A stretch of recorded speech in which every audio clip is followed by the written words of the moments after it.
I still remember standing by the office coffee machine adding cream to my morning cup when Chad walked into the break room. The new COO didn't bother with a greeting or even a nod, just looked at me like I was some old equipment he'd already decided to scrap. "Marcus, I need to see you in my office. Now." Wasn't a request. I'm Marcus Sullivan, 52 years old, and I'd been with Sullivan Industries for 15 years. Built our entire logistics operation from scratch. Negotiated deals that kept this place running when other companies went under. But apparently, none of that mattered to Chad Sullivan, the founder's son, who just graduated from Stanford with his shiny MBA. I followed him down the hall, trying to ignore the knot forming in my stomach. He didn't even sit down when we got to his office. "You're fired," he said, voice flat as roadkill. "We're streamlining operations. Don't need people stuck in the past dragging us down." I blinked. Had to be some kind of joke. "Excuse me?" "You heard me." He was already shuffling through papers like he was ordering lunch. "Clean out your desk. Security will escort you out in 30 minutes. I stood there, stomach dropping. 15 years. I wanted to grab him by his $200 tie and explain exactly what I'd done for this company. Instead, I smiled. Calm, polite, professional. "Understood. Have a good day, Chad." Walked out with my head high, but inside I was shaking. My team looked up as I passed their desks. They could sense something was wrong. A few started to stand, ready to ask questions, but I gave them a quick shake of my head. No point making this harder than it had to be. Packed my desk in silence. 15 years of my life fit into 2 cardboard boxes. As I drove home, memories hit me hard. All those late nights, weekends, holidays, I'd worked while my own family barely saw me. Calls I took while coaching my son's Little League games. I'd given this company everything, and now I was tossed out like yesterday's newspaper. But I wasn't angry yet. I was curious. Why now? Why so sudden? Something didn't add up. Look, the timing was bizarre. We were 10 days away from finalizing the biggest contract in company history, a $15 million deal with Apex Corporation that I'd spent 8 months putting together. I knew their procurement team better than I knew my own neighbors. I'd been scheduled to fly to Phoenix the following Tuesday for the final signature meeting. Had Chad even looked at the paperwork? Did he know about the Hartwell clause? See, 5 years ago we had a disaster with Hartwell Industries. Their negotiator quit mid-deal, replacement couldn't close, and we lost $8 million. After that mess, Mr. Sullivan insisted on authorization clauses. 1 person per major deal, legally binding. Can't just swap people in and out. Chad wouldn't know about that. Kid probably never read a contract in his life. Next morning, 9 a.m. sharp, my phone rang. Unknown number, but I recognized the voice immediately. "Marcus, it's Mr. Sullivan." My blood went cold. The founder himself, the man who'd hired me 15 years ago after I got out of the Navy. "I just walked into the office," he said, and I could hear the confusion in his voice. "Why'd you clean out your desk and leave?" I paused. "Your son fired me yesterday." Silence, then a sharp intake of breath. "He what?" Said the company was streamlining, that I was stuck in the past. Long pause. When he spoke again, his voice was deadly quiet. "Marcus, did he mention the Apex deal?" My stomach dropped further. "What about it?" "You're supposed to be on a plane to Phoenix next Tuesday. The final signing's Wednesday." "Yes, sir, that's what we scheduled." Jesus Christ. I heard papers rustling, then what sounded like a fist hitting a desk. "Marcus, your contract has that clause I insisted on after the Hartwell disaster. You're not just the account manager on Apex, you're the only authorized negotiator, legally, ethically, practically. They won't sign with anyone else." The room started spinning. He didn't know? Apparently not. The kid just cost us $15 million because he can't be bothered to read a contract before firing people. Mr. Sullivan hung up without another word. I sat in my kitchen, coffee getting cold, staring at nothing. Chad had pulled the trigger without even knowing what he was shooting at, and now the gun was pointed straight back at him. I leaned back in my chair and let out a laugh. Not a happy one. Bitter. Sharp. After 15 years of putting this company first, watching younger guys get promoted while I did the real work, this was how it ended. Some spoiled kid with a business degree thinking he could run logistics like a college case study. Didn't have to wait long to see the fallout. 10:15 a.m. Chad called. I let it go to voicemail. 10:17 a.m. Chad called again. Voicemail. 10:20 a.m. Reception called. Voicemail. 10:25 a.m. Legal department. Voicemail. My phone lit up like a Christmas tree. I sat there watching it buzz, not answering a single call. Finally, checked Chad's voicemail around noon. Marcus, hi, it's Chad. Listen, there might have been a misunderstanding yesterday. I may have acted too quickly. We need you back today. It's urgent. Please call me. Urgent. Not, I'm sorry, not I made a mistake. Urgent, like this was somehow my emergency to solve.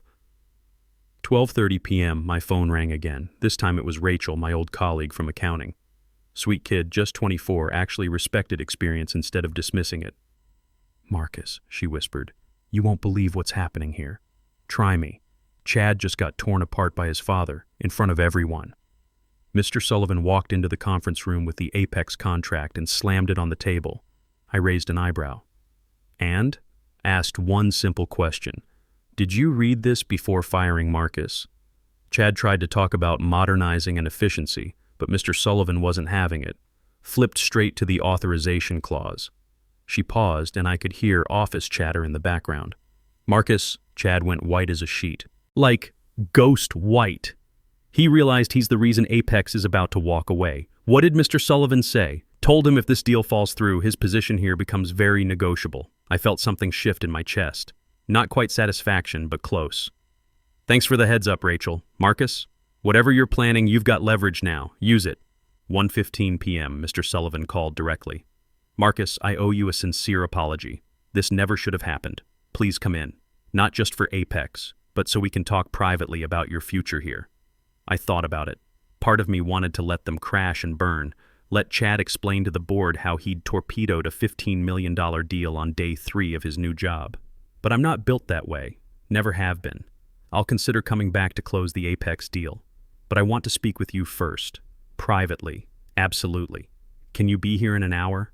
I showered, put on my best suit, and drove back to the office. But this time I didn't park in the employee lot. Walked straight through the main lobby like I owned the place. The receptionist nearly jumped out of her chair. Mr. Sullivan, Marcus is here to see you. He was waiting at his office door when I arrived. Didn't smile, didn't try to shake my hand, just stepped aside and let me walk in first. I screwed up, he said as soon as the door closed. Gave Chad too much authority too fast. Thought it'd teach him responsibility. I stayed quiet. What he did to you was unprofessional, disrespectful, and frankly, it nearly destroyed a deal we've worked 8 months to build. He sat behind his desk, suddenly looking every one of his 58 years. I want to offer you your job back. Full authority over the Apex contract. Whatever conditions you need. I looked him in the eye. It's not just about Apex. This is about leadership. About treating people with respect. You're right. I'll come back and close the deal. But I want everything in writing. Clear authority, no interference from Chad. And this can't happen again. Not to me, not to anyone else. Done. One more thing. I want a role in management development. Some of these young executives need to learn the difference between authority and leadership. He nodded slowly. I think that can be arranged. When I walked out of his office, Chad was standing at the end of the hall, arms crossed, pretending to be in deep conversation with someone from marketing. But his eyes were locked on me. I walked straight past him without a word. Listen, the next week was interesting. Word had gotten around about what happened. People were treating me different. Not like the guy who got fired, but like the guy who came back on his own terms. Felt good, I won't lie. But I knew Chad wasn't done. Guys like him don't just disappear when they lose. They retreat and regroup. The Apex meeting got rescheduled for the following Tuesday. Gave us time to prep properly, which was smart. Harrison Webb, their CEO, was old school like me, Navy veteran who'd built his company from nothing. He valued relationships over flashy presentations. I spent the weekend reviewing every detail. Contract terms, delivery schedules, payment structures. Everything had to be perfect. This wasn't just about closing a deal anymore. It was about proving I was worth the fight. Tuesday morning, I got to the office early. 7 a.m., place was empty except for security. I liked it that way. Quiet, focused, no distractions. Around 8:30, Rachel knocked on my door. Marcus? The Apex team just landed. They'll be here in an hour. Thanks. How's Chad doing? She made a face, pacing around like a caged animal. Mr. Sullivan told him to stay clear of the meeting. Good. At 9:30 sharp, Harrison Webb walked into our conference room with his team. I greeted him in Arabic, remembered from our first meeting that he'd done business in the Middle East for years. His face lit up.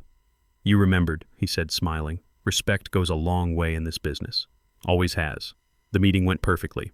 2 hours later, we shook hands on the biggest deal in company history. Webb pulled me aside afterward, heard there was some confusion about who was handling this contract, nothing we couldn't sort out. He smiled. Good. Wouldn't have signed with anyone else anyway. You earned our trust. After they left, Mr. Sullivan found me in the conference room. You saved us, he said. And I owe you more than an apology. You owe this company better leadership development. He didn't argue. That evening, driving home, I felt something I hadn't experienced in years. Not just relief, but genuine satisfaction. I'd proven my worth without losing my dignity. Handled a crisis with professionalism instead of emotion. But I knew this wasn't over. Guys like Chad don't just disappear. They retreat and then they retaliate. Sure enough, by the following week, small things started happening. Expense reports getting delayed. Meeting invitations mysteriously not reaching me. Files I'd submitted for approval coming back unsigned with no explanation. Then someone accessed my email account from a shared computer and sent incorrect specifications to one of our overseas partners. Luckily, it was a company I had a solid relationship with. They called me directly to clarify. But damage was already done in their minds. I'd seen this playbook before. Back in the Navy, we had officers who couldn't handle direct confrontation, so they'd use administrative warfare instead. Death by 1,000 paper cuts. I started documenting everything. Every delayed approval, every mysterious system glitch, every meeting I wasn't invited to. Kept a notebook with dates, times, witnesses. Old habits from military service. Paper trails save careers. Then I overheard something that confirmed my suspicions. Walking past the break room, I heard Chad's voice through the thin walls. He's been erratic since he came back. Aggressive, unstable. I don't think he can handle high-pressure situations anymore. I stopped cold. Erratic? I was the guy who just saved his ass on the biggest deal of the year. Maybe we should start thinking about succession planning for the logistics department. We can't run a company on sentiment. Another voice, one of the newer executives, responded. But the Apex deal, he pulled that off under serious pressure. Chad scoffed. Lucky break. Can't build a future on luck. I walked away before I heard the rest. My hands were shaking, but not from fear. I was pissed. That night I stayed late. Office was quiet, just security making rounds. I sat in the conference room where we'd signed the Apex deal, looking out at the city lights, wondering how many more battles I'd have to fight just to do my job. Then footsteps in the hallway. Mr. Sullivan appeared at the door. Still here? Catching up on some paperwork? He stepped inside, closed the door behind him. I've been watching things this week, noticed some irregularities. I looked up. Such as files getting lost, approvals delayed, email problems. He sat across from me. I'm not blind, Marcus. I know what Chad's trying to do. Why haven't you stopped him? I asked. Long pause. Because I needed to see how far he'd go. Document everything. You're building a case. I'm protecting this company, and that includes protecting the people who actually make it run. He slid a folder across the table. Inside was a promotion letter. Senior VP of Operations. Direct report to him, not Chad. Significant raise, equity stake, full authority over logistics and supply chain. There's more, he said. I want you to head up our management development program. Train the next generation properly. I closed the folder. And Chad will be working under your supervision until he learns how to actually manage people instead of just managing problems. The irony wasn't lost on me. 3 weeks ago, I was cleaning out my desk. Now I was being offered the chance to train the kid who'd fired me. When do I start? Monday. But first, we need to deal with this sabotage situation. I've called in an internal audit team. Thursday morning, I got called into the audit committee's temporary office. They'd set up in an old storage room, files stacked on tables, monitors glowing with data, whiteboard covered with timelines and digital breadcrumbs. David Martinez, the lead internal auditor, greeted me. "Marcus, thanks for coming in. We'd like to ask you some questions about recent irregularities." I nodded and took a seat. He pulled up a file on the screen. "First, this email that appeared to be from your account. We've confirmed it was sent from a shared workstation near the break room. The credentials were manually entered. So someone used my login?" He shook his head. "Someone had your credentials. Copied them, most likely. This wasn't phishing, it was internal." I folded my arms. "I reported that incident the day it happened." "Yes, and we're glad you did. We found several others like it. Emails rewritten, spreadsheets altered, sign-offs removed, always traced to shared machines, always under your name." The weight in my chest grew heavier. "This was coordinated." David hesitated. "Yes, and we've narrowed down the list of people who had access. We've also noticed unusual patterns linked to Chad's executive assistant's login." I sat still as he continued carefully. "We're not accusing anyone yet, but there's a clear pattern. Sabotage intended to discredit you and possibly others. So what happens now? That's where it gets complicated. Mr. Sullivan asked us to present our findings directly to him. He's made it clear he wants the truth, all of it, no filters." I nodded slowly. "Then I'll be there." David raised his eyebrows. "You're not required to attend. I will be there. If this is going to surface, I want to look everyone in the eye." He didn't argue. Friday morning, I arrived early to the executive boardroom. Mr. Sullivan was already there, staring out the window like a man waiting for the final card to fall. David and 2 other auditors came in next. Then Chad arrived, 10 minutes late, looking smug, phone in hand. Not a trace of concern on his face until he saw me. He paused at the door. "She's not on the audit committee." Mr. Sullivan didn't turn. "He's here at my request." Chad shifted his weight uncomfortably. "This is supposed to be internal, confidential." "Then you should have kept it that way when you used company resources to fabricate emails," I said, voice calm but sharp. Chad scoffed. "That's ridiculous." David spoke up. "We've traced multiple login attempts tied to your assistant's account, all connected to irregularities targeting Marcus's work. There's a clear timeline." Chad's face began to shift, his practiced smugness cracking. "You're reaching." "He's just bitter about being let go." I looked him in the eye. "You didn't let me go, Chad. You sabotaged me. And you almost tanked the biggest deal this company has landed in 5 years. Mr. Sullivan finally turned. "I gave you a chance. I gave you more than one. And you've done nothing but tear down the people trying to build something real here." Chad's bravado faltered. "This isn't what you think." "No," Mr. Sullivan cut in. "It's worse." Heavy silence filled the room. Then Mr. Sullivan stood. "The board will be reviewing this report. Until then, you're suspended, effective immediately." Chad opened his mouth to protest, but the words never came. He looked at me one last time, not with rage, but with disbelief, like he'd finally realized that none of his usual tricks were going to save him now. He walked out in silence. I stayed behind. Mr. Sullivan exhaled, his shoulders sagging. I failed him as a leader, maybe as a father. "You can't lead someone who refuses to grow," I said quietly. "But you can still lead the company. You've got that choice." He looked at me, then nodded. For the first time since this all began, I felt the weight start to lift. 2 weeks later, the board made their decision. Chad's suspension became a termination. The official announcement cited breaches of ethical conduct and internal misconduct.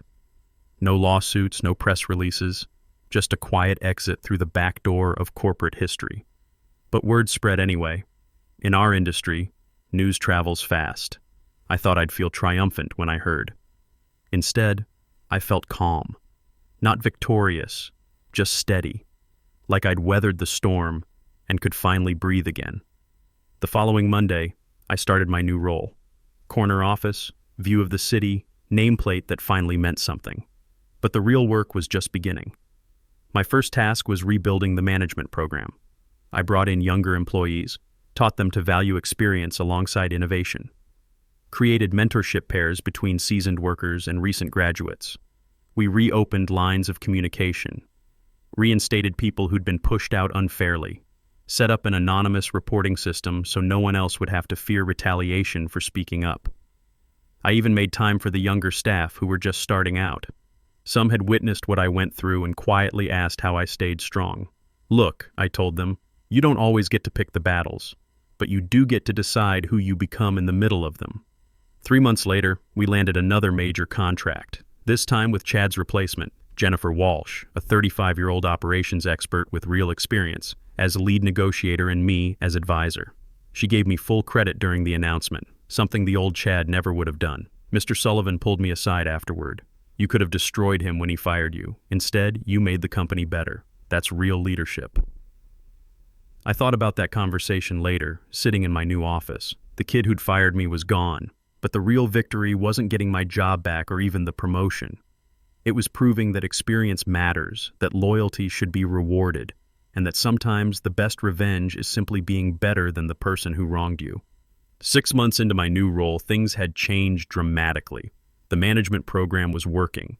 We'd paired every new hire with a mentor, someone with real experience who could teach them how business actually works, not just how it looks on paper. Jennifer Walsh was a perfect example. She'd come in as Chad's replacement with impressive credentials, but more importantly, she had the sense to listen. During our first contract negotiation together, she deferred to my experience with the client relationships. Marcus knows these people, she told the team. I may have the title, but he's got the trust. That's leadership, real leadership. We closed that deal for $12 million, not as big as Apex, but solid money. And this time, there was no drama, no last-minute fires to put out, just good preparation and teamwork. Word was getting around the industry too. We started attracting talent from competitors, experienced people who'd been pushed aside at their own companies for younger, cheaper replacements. They wanted to work somewhere that valued what they brought to the table. One afternoon, I got a call that surprised me. It was Harrison Webb from Apex.